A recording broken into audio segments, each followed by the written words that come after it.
അപ്പോൾ നമ്മളിവിടെ പറഞ്ഞുകൊണ്ടിരിക്കുന്നത് ജ്യോതിഷത്തിൽ രത്നങ്ങളുടെ പ്രാധാന്യത്തിനെ കുറിച്ചാണ് നമ്മൾ പറഞ്ഞുകൊണ്ടിരിക്കുന്നത്. 9 എപ്പിസോഡായിട്ട് ഇങ്ങനെ പറയാനുള്ള പരിപാടിയാണ്. അപ്പോൾ ഇത് 8ാമത്തെ ഭാഗമാണ് നമ്മൾ പറയുന്നത്. ഇന്ന് ഗോമേതകം എന്ന് പറഞ്ഞ രത്നത്തിനെ കുറിച്ചാണ് നമ്മൾ പറയുന്നത്. അപ്പോൾ പ്രപഞ്ചത്തിലെ പ്രകാശ ഊർജത്തിൻ്റെ വർണ്ണരശ്മികൾ രത്നത്തിൽ ശേഖരിച്ച് അവ ധരിക്കുന്ന ആളിലേക്ക് എത്തിക്കുന്നു. അതായത് രത്നത്തിൻ്റെ പോസിറ്റീവ് അവസ്ഥകളെ നമ്മളിലേക്ക് പ്രസരിപ്പിച്ച് ബ്രെയിനിലേക്ക് എത്തിക്കുകയും രത്നത്തിൻ്റെ ഗുണവശങ്ങൾ നമുക്ക് അനുഭവവേദ്യമാക്കുകയുമാണ് സാധാരണ രത്നങ്ങൾ ചെയ്യുന്നത്. ഋഗ്വേദത്തിൽ ഇതേക്കുറിച്ച് പരാമർശിക്കുന്നുണ്ട്. അതുപോലെ തന്നെ ജ്യോതിഷ ആചാര്യനായ വരാഹ മിഹിരാചാര്യനും ഇതിനെക്കുറിച്ച് പല സ്ഥലങ്ങളിലും പ്രതിപാദിച്ചിട്ടുണ്ട്. ജ്യോതിഷത്തിൽ ഉപയോഗിക്കപ്പെടുന്ന രത്നങ്ങളെ കുറിച്ചാണ് ഈ പ്രതിപാദിച്ചിട്ടുള്ളത്. അവ ആധുനിക ഭാരതീയ ജ്യോതിഷത്തിൽ നവഗ്രഹങ്ങളെ പ്രതിദാനം ചെയ്യുന്നു. അവ മാണിക്യം, മുത്ത്, പവിഴം, പുഷ്യരാഗം, മരതകം, വജ്രം, ഇന്ദ്രനീലം, ഗോമേതകം, വൈഡൂര്യം ഇതൊക്കെയാണ് ഇവ യഥാക്രമം ആദിത്യൻ, ചന്ദ്രൻ, ചൊവ്വ, ബുധൻ, വ്യാഴം, ശുക്രൻ, ശനി, രാഹു, കേതു എന്നീ 9 ഗ്രഹങ്ങളെ ക്രമത്തിൽ പ്രതിദാനം ചെയ്യുന്നു. അതായത് ആദിത്യൻ എന്ന് പറയുമ്പോൾ മാണിക്യത്തിനാണ്, മുത്ത് ചന്ദ്രന്, പവിഴം ചൊവ്വയ്ക്ക്, അങ്ങനെ ക്രമത്തിൽ അങ്ങനെ അങ്ങോട്ട് പോകും. ഇന്നിവിടെ വിശദീകരിക്കാൻ പോകുന്നത് ഗോമേതകം എന്ന രത്നത്തെ കുറിച്ചാണ്. ഇത് രാഹു എന്ന ഗ്രഹത്തിന്റെ രത്നമാണ്.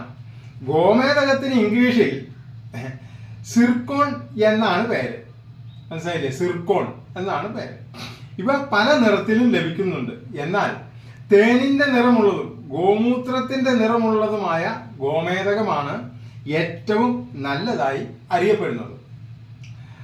ഭാരതത്തിൽ കോയമ്പത്തൂർ, കാശ്മീർ, ബീഹാർ എന്നിവിടങ്ങളിലും ഓസ്ട്രേലിയ, ഫ്രാൻസ്, ശ്രീലങ്ക തുടങ്ങിയ രാജ്യങ്ങളിലും ഈ രത്നം ഗോമേതകം ലഭിക്കുന്നു. ഏറ്റവും നല്ല ഗോമേതകം ശ്രീലങ്കയിൽ നിന്ന് ലഭിക്കുന്ന ഗോമേതകമാണ്. ജ്യോതിഷപ്രകാരം ദുർബലനായിരിക്കുന്ന രാഹുവിനെ അനുകൂലമാക്കുവാനും അതുവഴി നല്ല ഫലങ്ങൾ അനുഭവിക്കാനുമാണ് ഗോമേതകം ധരിക്കുന്നത്. രാഹു ജാതകത്തിൽ പ്രധാനമായും സ്വാധീനിക്കുന്നത് ആത്മഹത്യാ പ്രേരണ, അന്യഭാഷ പഠനം, രാസവാദം, ഔഷധപ്രയോഗം, ചൂതുകളി, കൈവിഷം, വിഷം തീണ്ടൽ, നുണ പറയുക തുടങ്ങിയവയാണ്. ഈ പറഞ്ഞതുമായി ബന്ധപ്പെട്ട എല്ലാ പ്രശ്നങ്ങൾക്കും കാരണം ജാതകത്തിൽ ആ വ്യക്തിക്ക് രാഹു അനുകൂലമല്ല എന്നുള്ളതാണ്. രാഹുവിൻ്റെ രത്നമായ ഗോമേതകം ധരിച്ചാൽ ഈ പ്രശ്നങ്ങളെ ഒരു പരിധിവരെ നമുക്ക് അനുകൂലമാക്കുവാൻ കഴിയും. രാഹുകൃത രോഗങ്ങൾ നിരവധിയാണ്. രാഹുവിനെ സംബന്ധിച്ച് പറഞ്ഞ രോഗങ്ങൾക്കാണ് രാഹുകൃത രോഗങ്ങൾ എന്ന് പറയുന്നത്. ശരീരതാപം, കുഷ്ഠം, കാരണം കണ്ടുപിടിക്കാൻ വിഷമമുള്ള ദുരിതങ്ങൾ അല്ലെങ്കിൽ നമ്മുടെ രോഗങ്ങൾ, കാരണങ്ങൾ എന്തുകൊണ്ടാണ് ഈ രോഗം വന്നേക്കണമെന്ന് അറിയാൻ പറ്റില്ല. അത് പാദരോഗം, പിശാചുഭയം, സർപ്പഭയം, ഭാര്യാപുത്രാദികൾക്ക് ആപത്ത്, ശത്രുവിരോധം, അപസ്മാരം, വസൂരി, തൂങ്ങിമരണം, ഹൃദ്രോഗം, ക്യാൻസർ, ഭൂതബാധ, അരുചി, കണ്ണ്, കാൽ ഇവയിലുണ്ടാവുന്ന വ്രണങ്ങൾ എന്നിവയാണ് അവയിൽ പ്രധാനപ്പെട്ടവ.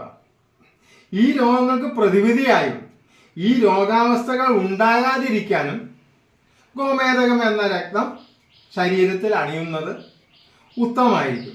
രാഹുവിൻ്റെ ദോഷഫലങ്ങളെ അകറ്റി നിർത്തുകയും ഗുണഫലങ്ങളെ വർദ്ധിപ്പിക്കുകയുമാണ് ഗോമേതകം ചെയ്യുന്നത്.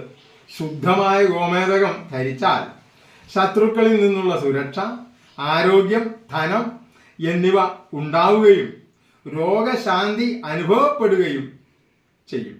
ഗോമേതക രത്നം ധരിച്ചാൽ ഇവയെല്ലാം തടയുവാൻ കഴിയുമെന്ന് വിശ്വസിക്കപ്പെടുന്നു.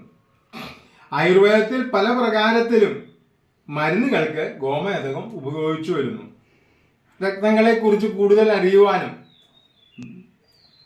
ജ്യോതിഷ സംബന്ധമായ